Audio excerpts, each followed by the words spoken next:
Assalamualaikum warahmatullahi wabarakatuh.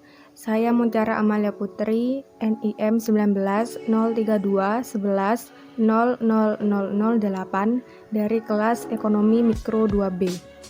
Video ini saya buat untuk memenuhi ujian tengah semester mata kuliah Ekonomi Mikro 2. Dan di sini saya akan menjelaskan isi dari poster yang saya buat. Pemetaan struktur pasar input dan pasar output. Pada pasar input terdapat beberapa macam pasar, tapi kali ini saya akan menjelaskan tentang pasar persaingan sempurna dan pasar monopoli di dalam pasar input. Kemudian, pasar output terdiri dari pasar persaingan sempurna, pasar monopolistik, dan pasar oligopoli. Yang pertama, apa sih yang dimaksud pasar input dan pasar output? Pasar input itu adalah pasar yang menyediakan faktor-faktor produksi, yakni meliputi tenaga kerja, modal, dan sumber daya alam. Kemudian pasar input itu tidak berwujud secara fisik, namun berwujud sebagai suatu kegiatan. Dan di dalam pasar input terdapat permintaan dan penawaran yang dilakukan dalam jumlah yang besar. Sedangkan pasar output merupakan pasar yang memperjualbelikan barang atau jasa sebagai hasil produksi suatu perusahaan, sehingga nantinya akan membentuk suatu harga keseimbangan yang terjadi di pasar. Nah, dalam pasar output ini terdapat 4 pasar ya yang sudah saya jelaskan tadi. Yang pertama adalah pasar persaingan sempurna. Pasar persaingan sempurna ini memiliki beberapa karakteristik. Yang pertama, terdapat penjual dan pembeli yang banyak. Yang kedua, harga ditentukan oleh kekuatan permintaan dan penawaran di dalam pasar. Itu artinya jika permintaan lebih tinggi daripada penawaran, maka harga yang terbentuk di pasar persaingan sempurna adalah sangat tinggi. Dan sebaliknya, jika jumlah penawaran lebih banyak daripada jumlah permintaan, maka harga yang terbentuk di dalam pasar ini adalah harga yang sangat rendah. Barang yang bersifat homogen. Setiap perusahaan dalam pasar persaingan sempurna menjual produk yang identik, yang biasa disebut barang homogen. Maka dalam menentukan pembeliannya, konsumen tidak tergantung pada siapa yang menjual, tetapi pada tingkat harga komoditas yang dijual. Kemudian, pelaku mudah keluar masuk pasar. Jika penjual merasa mendapatkan keuntungan yang baik di pasar tersebut, maka penjual dapat dengan mudah memasuki pasar. Atau sebaliknya, jika penjual merasa bahwa di pasar ia tidak mendapatkan keuntungan, maka dia bisa keluar dari pasar. Karakteristik yang terakhir adalah pelaku pasar memiliki informasi yang sempurna tentang pasar. Maksudnya adalah untuk mencegah penjual menjual produk dengan harga di bawah harga pasar akibat ketidakketahuannya. Ini juga bermanfaat bagi pembeli agar tidak membeli produk dengan harga lebih tinggi dari harga yang sebenarnya. Kemudian penjelasan mengenai kurva dalam pasar persaingan sempurna adalah fungsi permintaan yang dinotasikan dengan demand memiliki slope yang negatif, sedangkan fungsi penawaran memiliki slope yang positif. Karena sebutannya pasar, tentu saja berarti di situ terdapat pertemuan antara penjual dan pembeli atau permintaan dan penawaran. Dan harga yang terbentuk di dalam pasar tersebut terjadi ketika kurva permintaan dan kurva penawaran saling berpotongan. Jadi, berpotongan antara kurva permintaan dan penawaran ini merupakan kesepakatan antara produsen dan konsumen yang ada di dalam pasar tentang satu produk tertentu. Dalam hal ini, harga keseimbangan adalah di P bintang. Kemudian jumlah barang yang diminta dan ditawarkan sebesar Q bintang. Proses terbentuknya keseimbangan pasar ini tidak serta-merta, tetapi ada proses tawar-menawar antara produsen dan konsumen yang ada di pasar tersebut. Misalnya, jika harga yang berlaku di pasar sebesar P2, maka jumlah barang yang diminta hanya sebesar Q1. Sementara pada tingkat harga P2, jumlah barang yang ditawarkan lebih banyak, sehingga yang terjadi adalah kelebihan jumlah penawaran. Maka harga barang tersebut akan terdorong ke bawah dan begitu pun sebaliknya.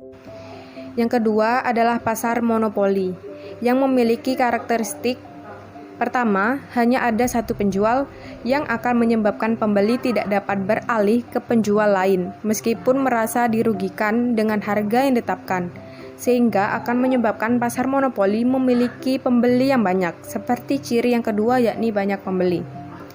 Yang ketiga, substitusi produk yang tidak mirip. Barang yang dihasilkan oleh seorang produsen atau seorang monopolis hampir tidak memiliki substitusi produk, atau sulit untuk ditemukan produk pengganti yang memiliki kemiripan. Kemudian ada hambatan masuk pasar. Hambatan-hambatan tersebut berupa undang-undang, teknologi yang dimiliki, modal yang sangat besar, dan yang lainnya. Produsen sebagai price setter. Penjual pada pasar monopoli dapat menentukan harga sesuai keinginannya karena tidak tersedianya barang substitusi dari barang yang dijual. Di pasar monopoli, kurva permintaannya memiliki slope yang negatif. Kemudian, kurva marginal revenue-nya juga memiliki slope yang negatif pula. Tetapi besarnya slope tersebut 2 kali lebih besar daripada kurva permintaan. Kemudian, jika kurva biaya dan kurva marginal cost seperti ini, maka keuntungan yang maksimal akan tercapai ketika MR sama dengan MC. Jadi, MR berpotongan di MC. Yang menyebabkan jumlah output yang bisa dihasilkan oleh seorang monopolis adalah sebesar Q bintang. Pada jumlah barang sebesar Q bintang ini, maka seorang monopolis akan menjual barangnya sebesar P bintang. Maka penerimaan yang akan didapatkan oleh seorang monopolis sebesar O, Q bintang, B, dan P bintang. Sementara untuk menghasilkan O dan Q bintang, biaya yang harus dikeluarkan sebesar OA. Jadi persatuannya sebesar OA, sehingga total biaya yang harus dikeluarkan adalah OA, C, dan Q bintang. Dengan demikian, maka dalam pasar monopolis seorang produsen akan mendapatkan keuntungan sebesar A, C, B, dan P bintang. Pasar yang ketiga adalah pasar monopolistik, yang memiliki karakteristik pertama, komoditas yang dihasilkan berbeda jenis. Contohnya di pasar monopolistik ada pasar sampo, sabun, baju, dan lainnya. Masing-masing produk itu tentu saja memiliki karakteristik yang berbeda-beda, dan setiap konsumen mampu membedakan produk tersebut berasal dari produsen A, B, maupun produsen C. Yang kedua, terdapat banyak perusahaan. Pasar monopolistik memiliki perusahaan atau produsen yang banyak, tetapi tidak sebanyak pada pasar persaingan sempurna. Karena banyaknya produsen, maka tiap-tiap produsen memiliki pangsa pasar atau market share yang cenderung kecil. Hal ini membuat produsen memiliki kekuatan yang terbatas untuk menentukan harga. Karena harga yang ditentukan dalam pasar ini adalah harga rata-rata dari produk produsen lainnya. Kemudian rendahnya hambatan masuk pasar. Sama seperti pasar persaingan sempurna, dalam pasar monopolistik, produsen dapat bebas masuk dan keluar pasar. Bebas masuk dan keluar pasar yang dimaksud tersebut adalah tidak ada halangan bagi produsen baru yang ingin menjual produk mereka di dalam pasar, atau produsen lama yang ingin keluar dari pasar. Namun hambatan yang dihadapi tidaklah sebesar pada pasar monopoli. Karakteristik yang keempat adalah persaingan promosi yang sangat aktif. Karena produk yang ada pada pasar monopolistik cenderung serupa atau sama, maka produsen akan bersaing dan berlomba-lomba untuk memperbaiki dari segi kualitas melalui desain produk ataupun servis yang diberikan kepada konsumen.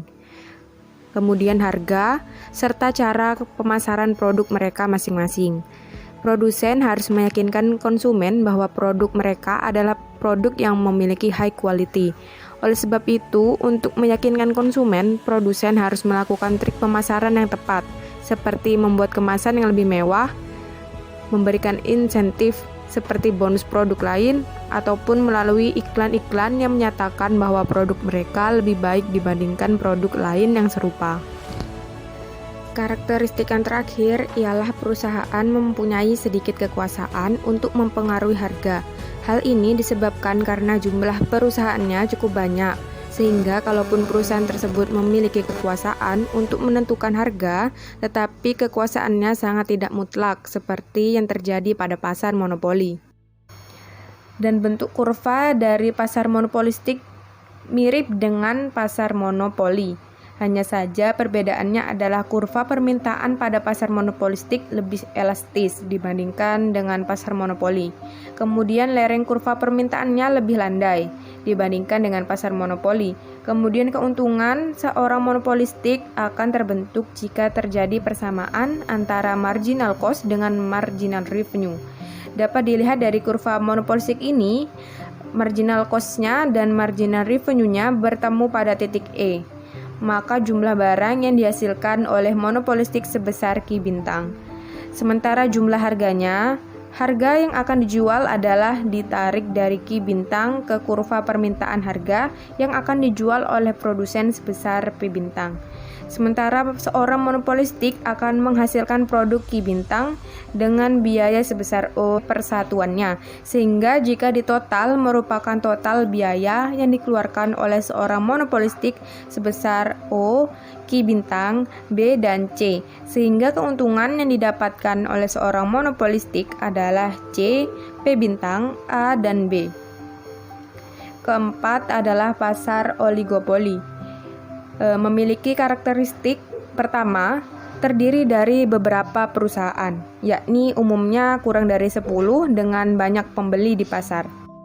Karakteristik yang kedua, sulit dimasuki oleh perusahaan baru karena dibutuhkan modal yang besar untuk dapat bersaing di dalam pasar oligopoli ini.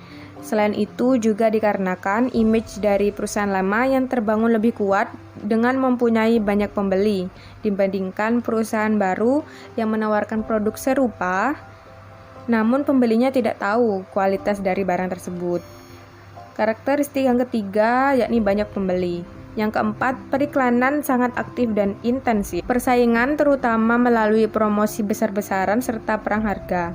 Perang harga yang dimaksud itu terjadi ketika suatu perusahaan bermaksud untuk menurunkan harga agar memperoleh pangsa pasar yang lebih besar, namun diikuti dengan penurunan harga oleh perusahaan lain, sehingga pada akhirnya pangsa pasar yang diperoleh oleh masing-masing perusahaan adalah tetap, namun dengan harga jual yang lebih rendah. Karakteristik yang terakhir ialah produk homogen atau terdiferensiasi, yakni ada kalanya produk yang dijual bersifat homogen, seperti pada industri penghasil barang mentah, baja, dan aluminium, dan industri bahan baku seperti semen dan bahan bangunan.